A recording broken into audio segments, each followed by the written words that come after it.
एक सेठ से लक्ष्मी जी रूठ गई। जाते जाते बोली, मैं यहां से जा रही हूं, मेरी जगह नुकसान आएगा, तैयार रहना, और अगर तुम जाते जाते मुझसे कुछ मांगना चाहते हो तो बोल दो।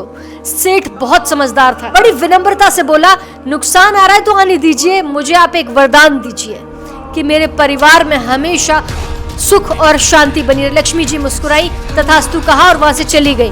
अब सेठ की 4 बहुएं थी। कुछ दिनों बाद सबसे छोटी बहू खिचड़ी बना रही थी।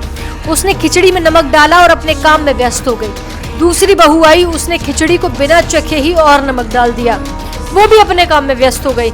एक एक करते हुए चौथी और तीसरी बहू भी आई, उन्होंने भी खिचड़ी को बिना चखे नमक डाल दिया। रात को सबसे पहले सेठ खाना खाने बैठा। जैसे ही उसने खिचड़ी एक चम्मच ली, उसे महसूस हो गया कि इसमें नमक बहुत ज्यादा है। सेठ तुरंत समझ गए कि नुकसान आ चुका है। किसी से कुछ नहीं कहा, चुपचाप खिचड़ी खाई और चले गए। सेठ के बाद खाना खाने की बारी आई सबसे बड़े बेटे की। बेटे ने खिचड़ी का एक निवाला लिया।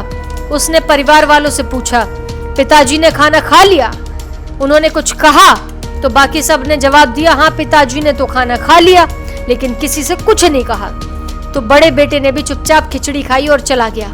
ऐसे करते करते परिवार के बाकी सारे सदस्य एक एक करके आए और अपने से पहले वालों के बारे में पूछा, कुछ नहीं कहा, चुपचाप खिचड़ी खाई और चली गई। रात को सेठ जी सो रहे थे, सपने में नुकसान आया और हाथ जोड़कर बोला, भाई मैं यहाँ से जा रहा हूँ, मैं यहाँ नहीं रह सकता।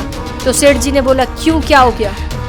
नुकसान बोला, तुम सबने मिलकर 1 किलो नमक खा लिया, पर मजाल है कोई किसी पर नहीं चिल्लाया, किसी ने गुस्सा नहीं किया, सब शांत रहे। अब जिस परिवार में इतनी सुख शांति हो, आपस में इतना प्यार हो, वहां पर मैं नहीं रह सकता। निष्कर्ष, जिंदगी है तो उतार चढ़ाव, दुख सुख, फायदा नुकसान सब चलता रहेगा, लेकिन जिस परिवार में आपस में लोगों में प्यार है, सुख शांति है, छोटे में आदर, बड़े में बड़प्पन है, उस परिवार का कोई नुकसान, कोई आपदा कुछ नहीं बिगाड़ सकती।